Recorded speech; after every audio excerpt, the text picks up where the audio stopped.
So I'm watching a video by one of my favorite YouTubers, Theremin Trees, and it's a video called Worshipping Narcissists, and it talks about narcissism and how the deities of our religions are created in narcissistic images and we don't see it.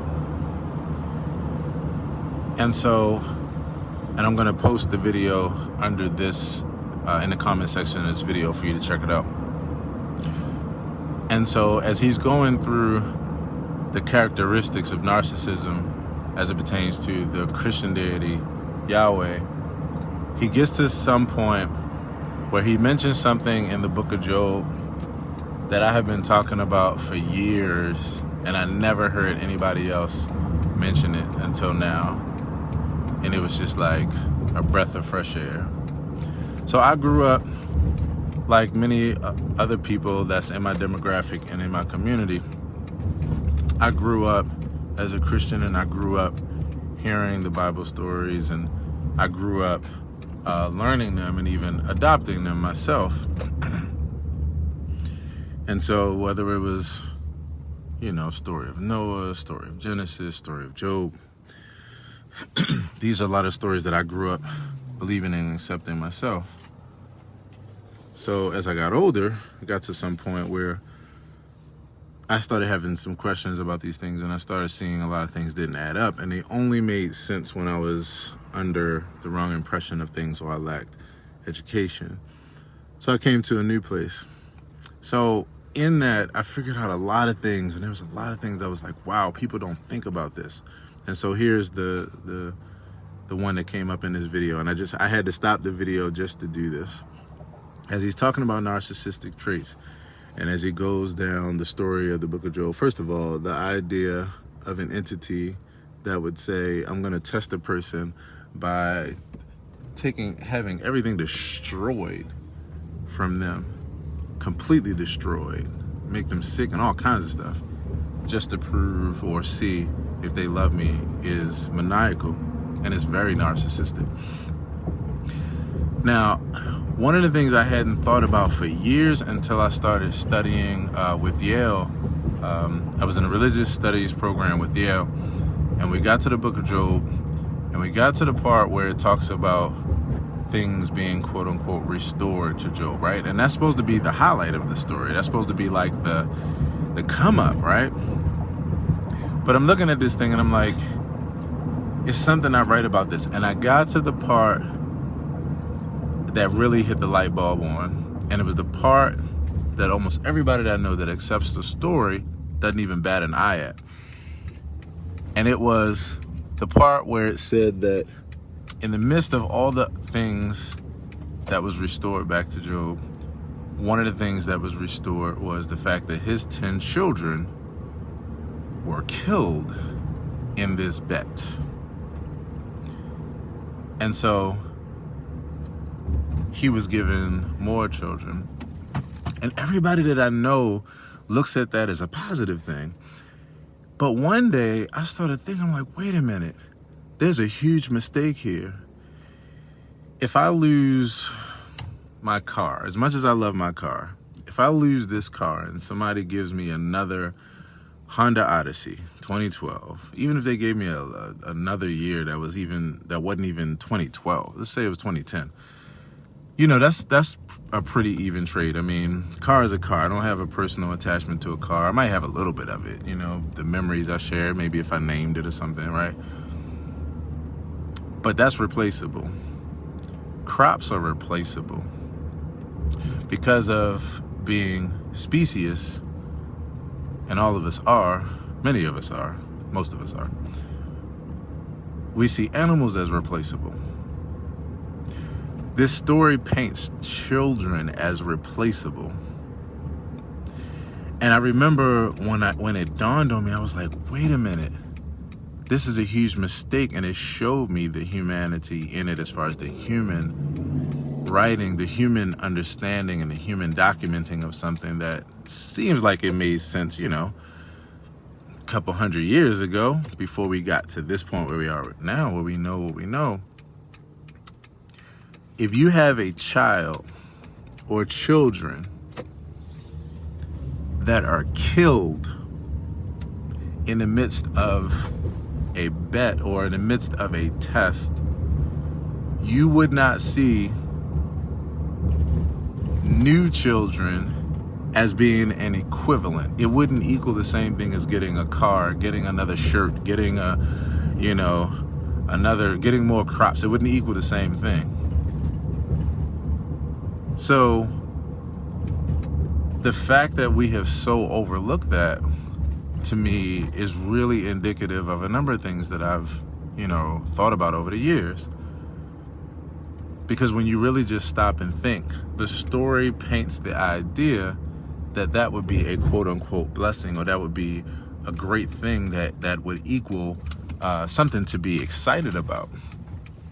But no human being in their right mind that I know of would actually see their children that they have, especially 10 of them, that they have relationships with, as being merely replaceable, and to jump for joy that somebody says, yeah, well, don't worry, I'm going to give you 10 new children. Like these 10 new children are 10 new tables and chairs for the ones that was destroyed in the hurricane. These aren't tables and chairs, people. They aren't tables and chairs. These aren't keyboards. These aren't cars. These are human beings. So what we've missed in our investment, we have deep investment in our holy books and our holy scriptures. What we've missed in our deep investments are the negative, the shortcomings, the narcissistic ideas that we don't actually support in real life.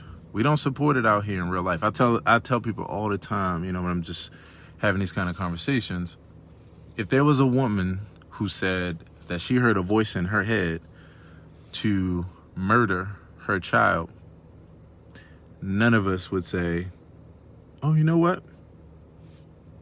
That may be the voice of God. None of us would say that, because of the fact that we, in a demonstrable way, we contest that, and we put people in jail or take their children away from them that believe in those kind of things. But as soon as you flip the script, we have a whole different way of analyzing it, and it's not a critical thinking way of analyzing it. So there are a number of things like this in these texts, but this was one of the ones that I realized a couple of years ago as I was just thinking about it and continuing to just go through it and I was like, oh my gosh, we have totally missed this. Children are not replaceable. If you have a situation where you have a child that passes because of natural causes, or even because of a sickness or something like that, or even some kind of tragic death that is something that was something that happened, because these kind of things happen. When you have a child after that, you have the same experience. You might be happy that you are able to have another child, or that you have another child, maybe because you want children. But it would never be seen as a thing of equal value, because we don't look at relationships that way. That's not how we have relationships with other human beings. Even being egocentric, which means as human beings, we see ourselves as the center of the universe. We believe that all of this world was created for us. That's egocentrism. Even in that, we don't look at that as an equivalent and even exchange. And so the fact that we've had this story and we have not noticed that that's a huge blunder, a huge flaw in our thinking, because we're the ones that actually created these stories. I'll say that from the perspective of what my understanding is based on my education. That's a big one, people. That's a big one. That's a big one. I'll put it real simple and plain again. When we looked, those of us that that believe in these scriptures and that kind of thing, when we've looked at this story of Job and we've let all of this stuff, all this narcissistic stuff just kind of pass by, you know, we've missed a big one. And that big one is that everybody that I know looks at the moral of that story and rejoices and says, you know what, this is the most incredible thing ever because he passed the test and look at all that he was restored and more. But nobody that I know has ever stopped and went, wait a minute, it would not work that same way with the children. That's actually not an upgrade. Killing children, I don't give a damn who you are. Killing children and then telling someone, I'm going to give you 10 new, that's not an upgrade, people. That's not something to rejoice over. Now, here's the thing. For anybody that's listening to this that's like, oh, he sure is mad. He should. No. The fortunate thing is I don't believe that it ever happened, actually. But in this is a hero story. And this is not the first place where a hero story shows up. You have a bunch of Sumerian and Assyrian myths where these kind of stories go around. So it's nothing new. It's just it's a legend. It's an old folk tale. And, you know, these are stories that are oral traditions that are passed down, and they're meant to show certain kind of qualities that we esteem to. That's why it makes all the sense in the world that we would get it in some capacity and where it would make sense. But in other capacities like this, like the idea of replaceable children, we would totally screw up. Because of the fact that people don't believe that we're the ones that wrote these things and we're the ones, then things like this are missed every day because they're put behind a veil, a shield. When people see it as something that's just divine and something that's gold and can't be touched because it's just so pure and it's all perfect and it's right, then obvious things like this are totally missed. They're missed because we remove our critical thinking from the equation, so we don't even pick up on little things like this. Or we don't pick up on little things like the idea. Here's another one for you, and maybe I'll do a whole nother video on this. Everybody who esteems the story of Abraham and Isaac and Ram in the bush, you're missing a biggie. You're missing a biggie. I was missing a biggie, and that's why I say that. The biggie is that everybody rushes to the end of the story. Oh, he never planned on killing him. It was just a test so he could see how good he was, and it was amazing, and he's amazing. Okay, we missed on the huge aspect of how maniacal and narcissistic it would be to put a human being in the midst of the most mind-blowing, like catastrophic and traumatic moral dilemma in the history of moral dilemmas, people. What do I mean by that? What I mean is that everybody jumps to the part of the story where they're like, see, he listened and God provided a ram. The problem is that if you have a person who hears a voice in their head to go kill their child, I mean, it just sounds crazy. That's why I'm chuckling. Because we just let these things get past. But if you have a person that hears a voice in their head that say that they should sacrifice their child or kill their child, the one biggest part that would be missing from this equation that we're all missing is that this would be the same person that also believes that he or she was given a commandment not to kill, and that was going against the deity to kill. Think about that for a second, people. So this figure, this Abraham figure, or anybody that will be put in that dilemma, will be faced with a moral dilemma that you can't figure out, which is it's traumatizing. You think you hear a voice in your head that tells you to do something. You think you hear the voice of a deity in your head to tell you to do something that deity specifically told you not to do earlier in the story. Just think about that for a second, people.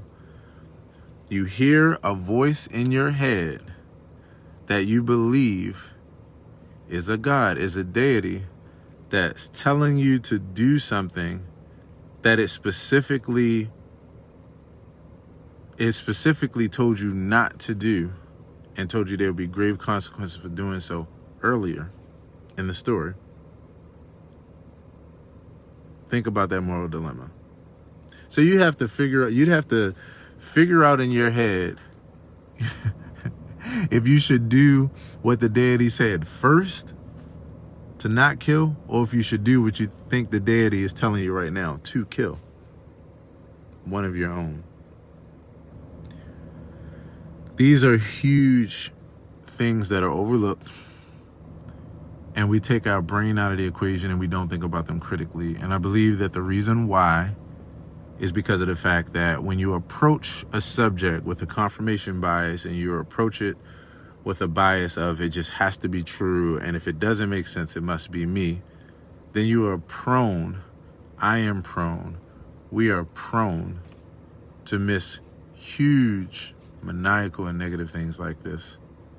That if we realize, like, you know, that makes sense because we're human beings. So until this time, we wouldn't have thought of things like that. It wouldn't have added up that way. We just weren't that smart. So this is something to think about. And I just had to stop the video that I was watching to do this because I was like, oh my gosh, this is the first time in life that I've ever heard someone else say that one of the most messed up parts about the book of Job that doesn't wash over and just make sense to some beautiful thing is that human beings are not replaceable.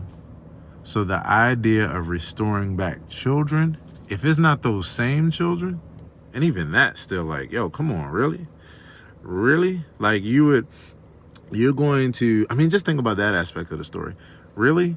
You're going to actually sit here over a bet to see if I love you and kill my children? Like traumatize me in that way to see if I love you? What kind of ego trip would this be? What kind of narcissistic maniacal trip this would be? It's a huge one. But then after that, to then say, well, don't worry, I'm gonna give you 10 new ones. So, you know, thank me because I'm doing it. This has gotten by us. And the reason why it's gotten by us is because we check out our critical thinking from the equation because of the fact that this whole idea is not about really thinking critically. It's about accepting things, and it's about the fact that you are told that you can't understand anything. So if you don't understand it, it's you. And it's right and it makes sense, but it's you. And that's a very toxic and demeaning. It's a very poisonous, toxic, demeaning, and demented way of thinking. So drop a line. Let me know what you think about that. Because I don't know anybody that's ever analyzed the idea that this idea of replaceable children in this book of Job, it wouldn't be anything to rejoice about, and it's actually quite terrible and not something to be happy about and celebratory about. What do you think?